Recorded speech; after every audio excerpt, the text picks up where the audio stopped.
Tok. Ken segera membuka pintu unitnya tanpa menunggu ketukan berulang. Dia tahu pasti siapa yang mengetuk pintunya pukul 10 malam, siapa lagi jika bukan Puput. Astaga! Apa yang menempel di wajahmu? Ken terkejut saat pertama kali membuka pintu dan melihat wajah Puput berwarna hijau. Ini masker. Sahut Puput dengan suara datar, berusaha mengeluarkan suara dengan sedikit menggerakkan bibirnya. Tak ingin wajahnya ikut bergerak, hingga membuat masker yang setengah mengering di wajahnya pecah. Kenapa kamu memakainya malam-malam sambil berkeliaran? Aku hanya ingin mengajakmu mengenakannya bersama-sama. Kata Puput lagi dengan artikulasi yang tidak terlalu jelas, tetapi Ken tetap memahami artinya. Aku tidak pernah menggunakan hal semacam itu. Tolak Ken. Kau harus melakukannya, Ken. Besok adalah hari istimewa, semua orang akan datang di hari pernikahan Tuan Thomas. Apakah kamu tidak ingin terlihat lebih glowing saat itu tiba? Ayolah. Paksa Puput mendorong tubuh Ken masuk ke dalam dan memaksanya untuk duduk di sofa milik Ken. Sebelum membuka produk masker andalan yang sengaja dia bawa, mata Puput melirik pada sebuah penggaruk punggung yang tergeletak di atas sofa. Untuk apa kamu menggunakan ini? Tanya Puput menunjuk benda itu. Punggungku terasa gatal sejak kemarin. Sepertinya pihak laundry salah menggunakan deterjen, sehingga baju yang kukenakan terasa gatal di badanku, terang Ken. Jangan menyalahkan pihak laundry. Katakan, kapan terakhir kau membersihkan tubuhmu?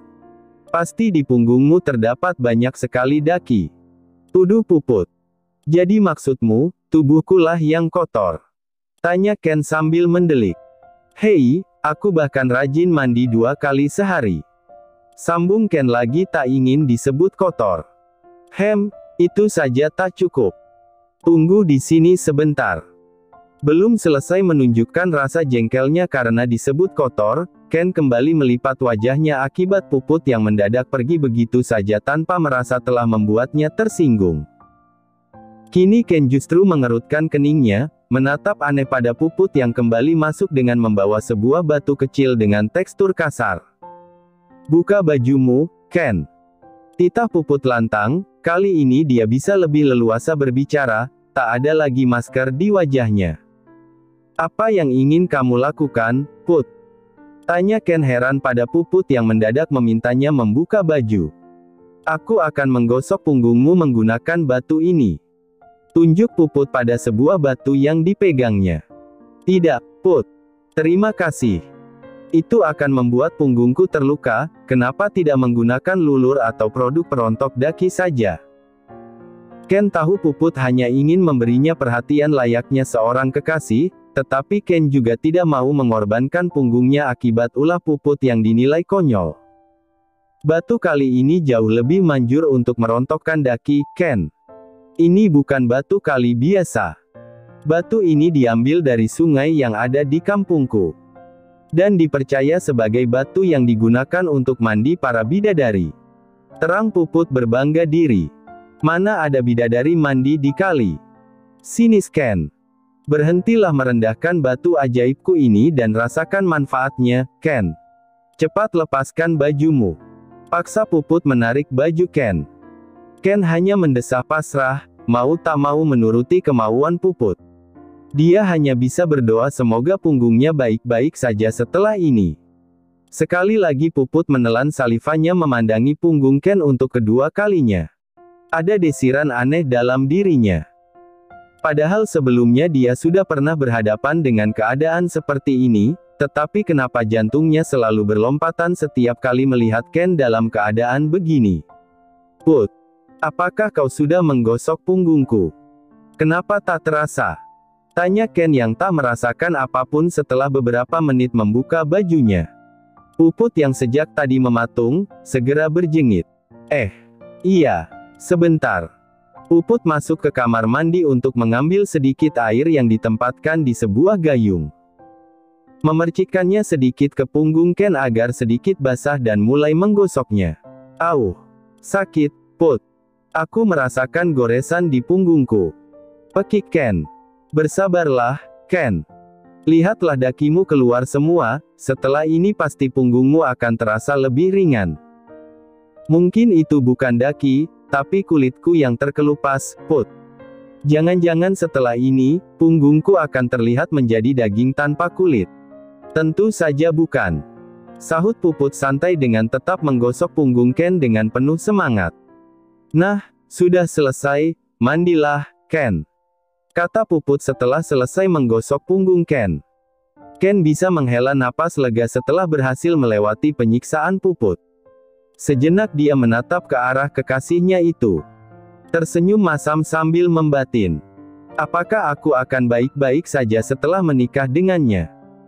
Tak ingin tiba-tiba mendapatkan tambahan penyiksaan, Ken segera masuk ke kamar mandinya untuk membilas daki yang masih menempel di punggungnya. Ken akui punggungnya kini memang terasa lebih ringan.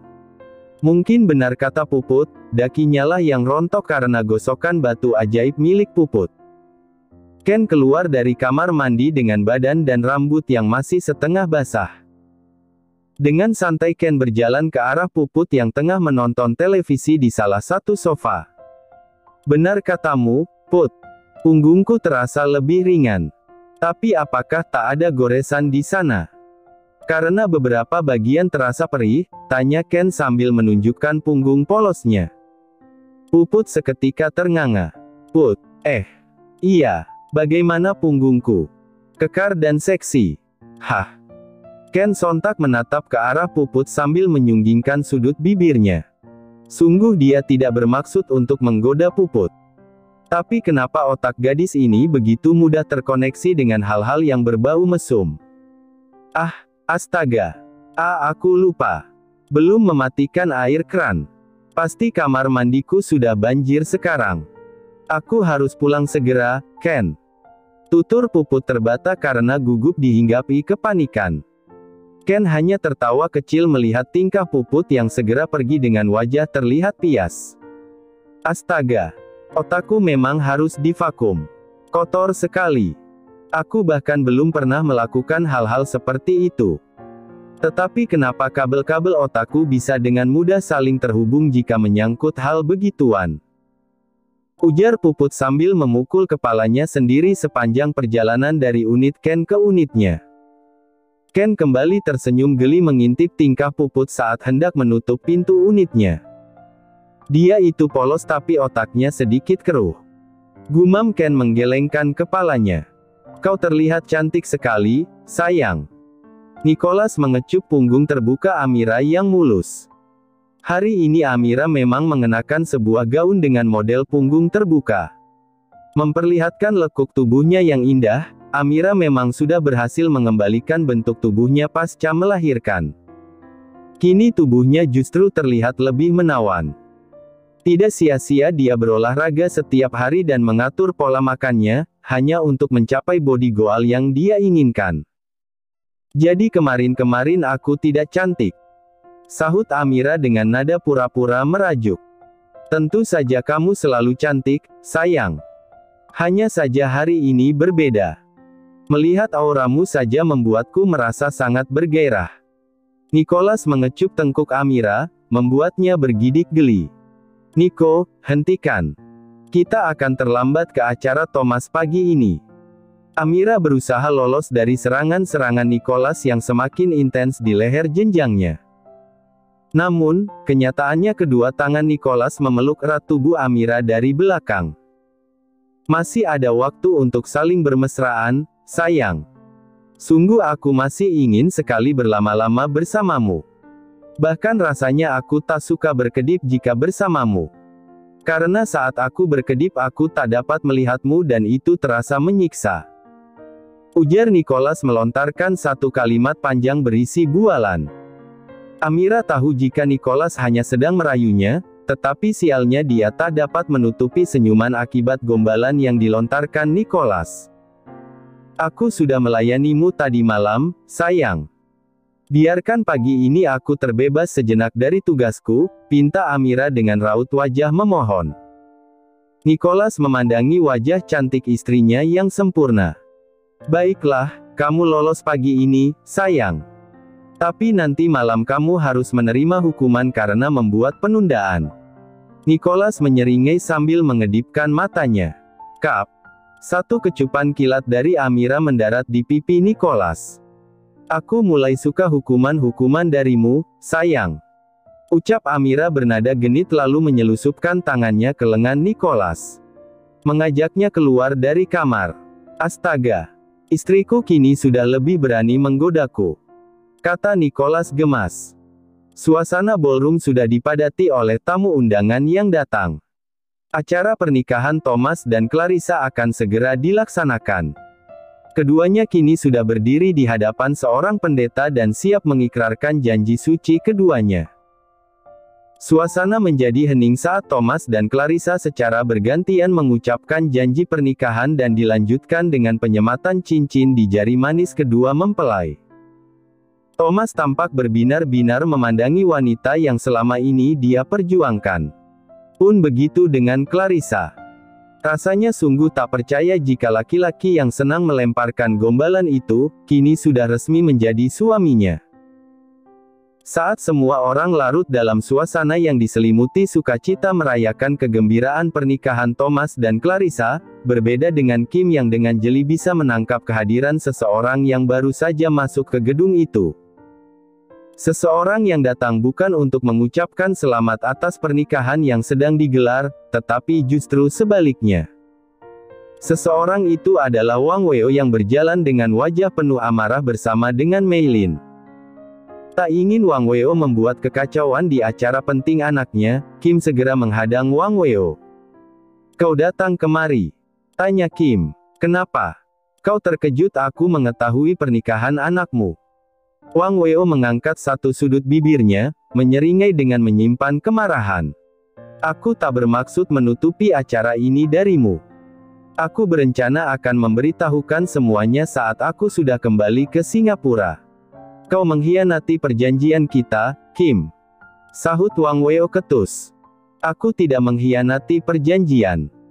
Bisnis kita akan tetap berlanjut. Tak akan ada yang berubah meskipun perusahaan kita tak terikat oleh pernikahan anak kita. Kau pikir semudah itu membuat keputusan? Kenapa? Bukankah kedua anak kita tidak menginginkan pernikahan ini?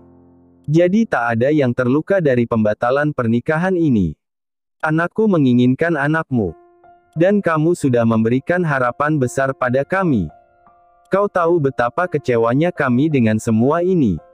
Kami merasa dipermainkan. Ucap Wang Weo terlihat murka. Tony Oscar memindai seluruh ruangan dengan matanya. Memastikan jika dia sudah menyapa semua tamu undangan yang dia kenal, terutama kolega bisnisnya. Mata Tony mendadak menangkap sosok Kim yang memperlihatkan raut wajah tegang, tengah berdiri berhadapan dengan seseorang yang belum pernah dilihatnya. Firasatnya mengatakan jika adik iparnya itu tengah terlibat perbincangan sengit dengan lawan bicaranya. Dengan santai Tony bergabung untuk menyapa sekaligus ingin tahu apa yang sebenarnya terjadi. Selamat malam, agaknya kita kedatangan tamu jauh ya, Kim. Tebak Tony setelah sekilas menatap ke arah Wang Weo dan Mei Lin yang tidak mengenakan baju pesta dan membawa sebuah koper persis di sebelah Kim. Tony bisa menebak jika keduanya datang kemari memang bukan untuk menghadiri acara pesta, tapi ingin memiliki tujuan lain. Tapi apa? Ya, dia adalah Wang Weo dan Mei Lin, mantan tunangan Thomas. Kim mengambil alih pembicaraan untuk menjelaskan identitas mereka. Mantan tunangan. Thomas tak pernah memutuskan pertunangan dengan anakku. Bahkan Mei Lin masih setia mengenakan cincin pertunangan mereka. Sambar Wang Weo tidak terima dengan pernyataan Kim. Tapi Thomas sudah menikah, otomatis pertunangan itu dibatalkan, bukan? Kim tetap bersikukuh dengan keputusannya. Itulah kesalahanmu yang tak memberi ketegasan pada kami. Anakku tetap ingin diberikan pertanggungjawaban atas apa yang sudah dilakukan oleh Thomas selama keduanya menjalin hubungan pertunangan. Tanggung jawab. Kim mendelik mendengar pernyataan Wang Weo, begitu juga dengan Tony.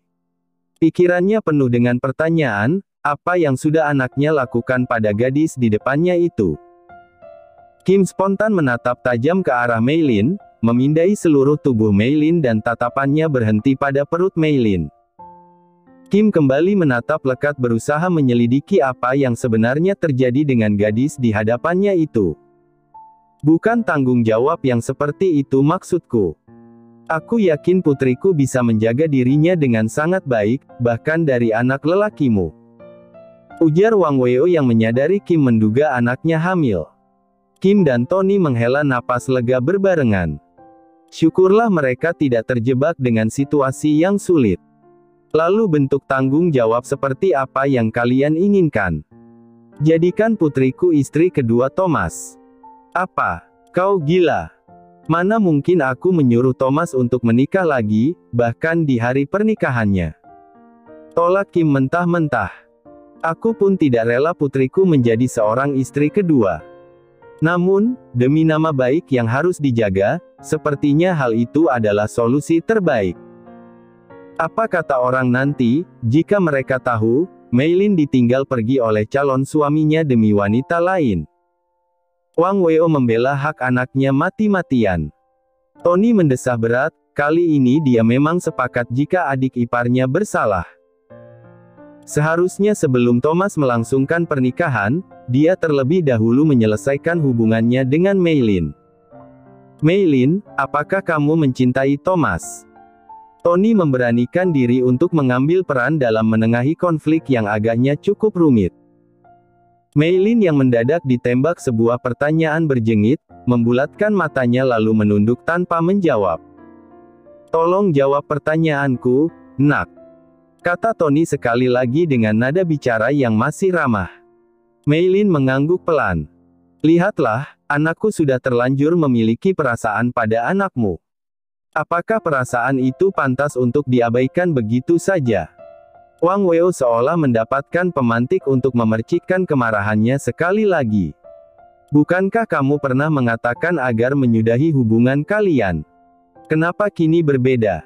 Apakah jawabanmu kali ini adalah bentuk tekanan dari ayahmu? Cecar Kim pada Mei Lin yang mulai tersudutkan. Tidak, Om. Hufha. Sekali lagi Tony dan Kim mendesah berat bersamaan. Seandainya Mei Lin hanya putri dari orang biasa, mungkin Kim tidak akan sebingung ini memikirkan bagaimana perasaan gadis di hadapannya itu. Meskipun mungkin terdengar jahat karena mengabaikan perasaan seseorang, tapi setidaknya itu tidak akan membuat Kim terlibat dalam masalah yang rumit. Sialnya, Wang Weo adalah orang yang cukup penting di negaranya. Dia memiliki peran yang cukup besar untuk kelangsungan bisnisnya. Bukan hal yang sulit untuk Wang Weo menghasut kolega Kim agar memutuskan hubungan kerja dengan perusahaan Kim. Atau bahkan membuat koleganya menarik saham Kim dalam jumlah yang besar, hingga membuat perusahaannya bangkrut seketika.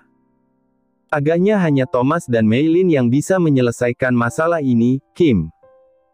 Panggil Thomas dan berikan kesempatan keduanya untuk saling berbicara, saran Tony untuk urusan mereka. Kim dan Wang Weo setuju dengan apa yang disarankan oleh Tony. Berbeda dengan Mei Lin yang justru kini merasa khawatir untuk bertemu dengan Thomas. Dia takut Thomas menganggapnya sudah mengingkari perjanjian yang mereka buat. Namun, Mei Lin juga tidak tahan menyimpan rasa ini sendirian. Terjebak dalam perasaannya sendiri yang dari hari ke hari membuatnya berlarut dalam kesedihan karena takut kehilangan. Kim berjalan menuju ke arah Thomas dan Clarissa yang tengah bercengkerama sambil tersenyum dan tertawa kecil. Entah gombalan apa yang dilontarkan oleh Thomas hingga membuat Clarissa tampak begitu bahagia. Tom. Mei Lin dan ayahnya datang menuntut penyelesaian masalah, bisik Kim ke telinga sebelah kanan anaknya. Seketika ekspresi Thomas berubah. Mei Lin. Untuk apa dia datang sejauh ini? Begitu pikir Thomas. Apakah ada masalah? Tanya Clarissa yang mencium gelagat tidak biasa dari suami dan mertuanya itu. Sejenak Thomas terdiam. Menimbang, apakah harus menutupi pertemuan yang akan dilakukan antara dirinya dan Mei Lin, atau berterus terang. Mei Lin datang bersama ayahnya, ingin bertemu denganku. Thomas memilih untuk jujur, pikirnya, tak pantas menyembunyikan apapun dari istrinya. Apalagi di hari pertama mereka menjadi suami istri. Pupil Clarissa tampak sedikit membesar saat nama Meilin disebut. Temuilah mereka, aku percaya padamu, itulah kenapa aku mau menikah denganmu, sahut Clarissa bijak. Thomas tersenyum simpul, lalu meninggalkan Clarissa dan berjalan bersama dengan ayahnya menuju ke salah satu meja di pojok ruangan, di mana hanya ada Meilin di sana. Berbicaralah kalian, Papa akan pergi. Thomas mengangguk lalu menatap ke arah Meilin sambil melemparkan bokongnya ke salah satu kursi di sana. Apakah ada masalah di antara kita? Papaku mengatakan kau menyimpan rasa padaku, menginginkan menjadi yang kedua.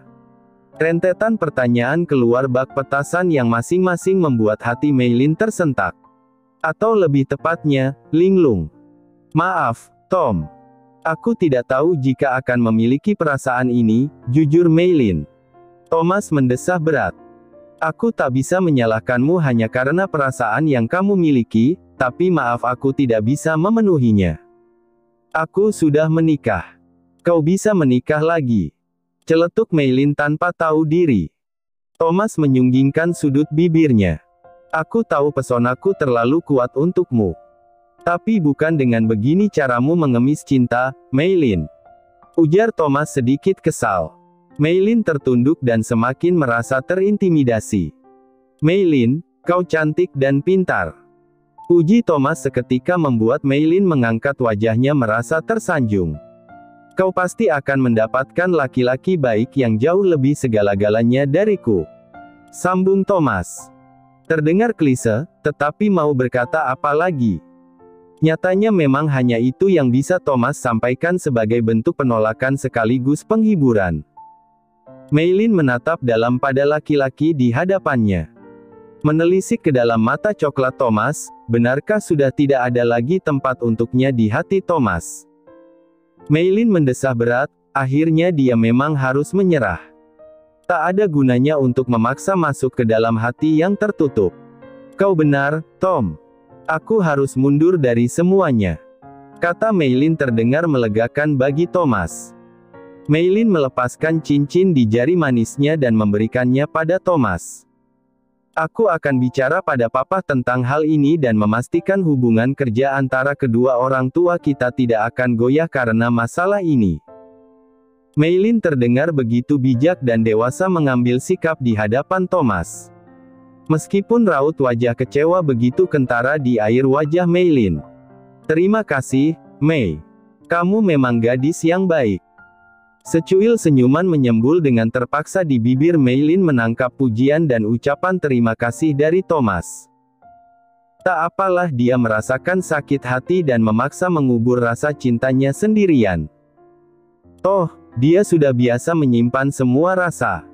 Baik kekecewaan, kesedihan, dan keinginan.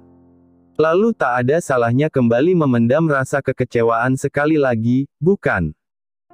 Meilin berjalan menuju ke arah ayahnya yang sejak tadi memperhatikan keduanya. Berbicara sedikit, lalu keduanya pergi dengan raut wajah yang sama-sama ditekuk. Thomas hanya bisa berharap Meilin menepati janjinya untuk tidak membuat hubungan kerja orang tua mereka goyah.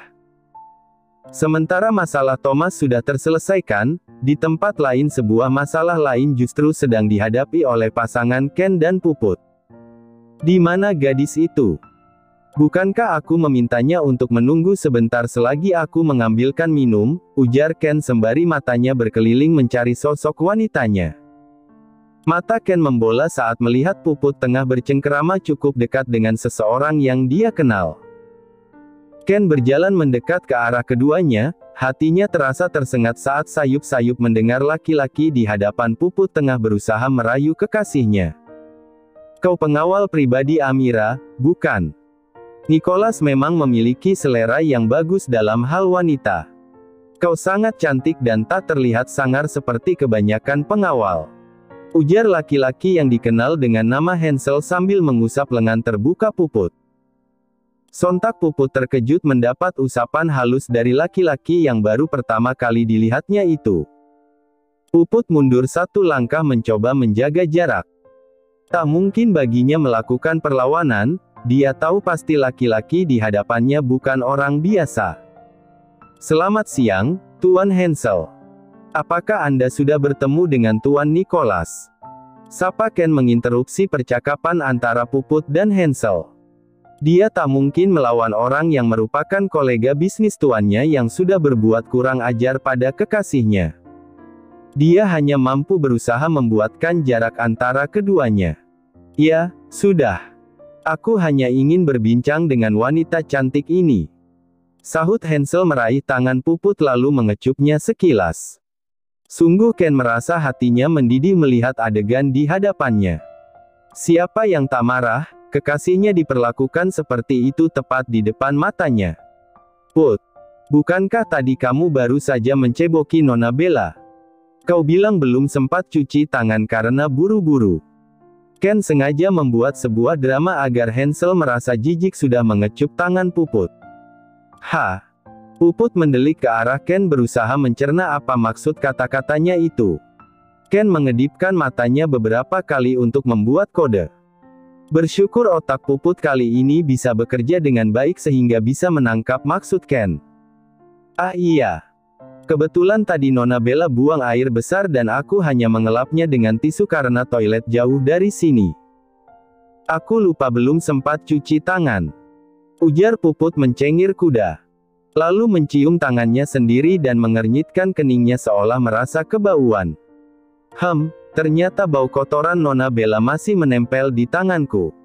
Kau jorok sekali, Put. Ujar Hansel yang juga ikut-ikutan mencium tangannya sendiri yang baru saja menyentuh tangan Puput.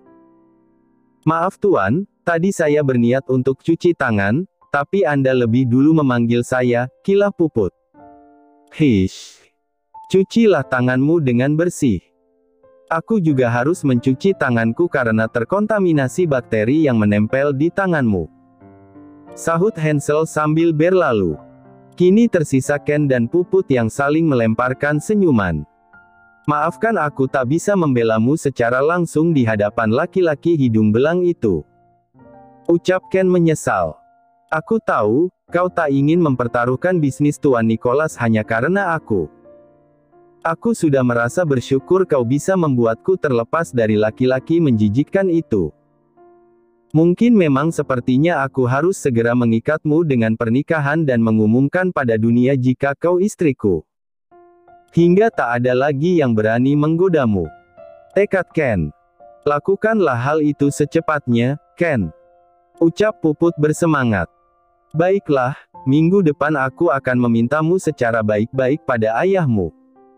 Benarkah? Sahut Puput bersorak.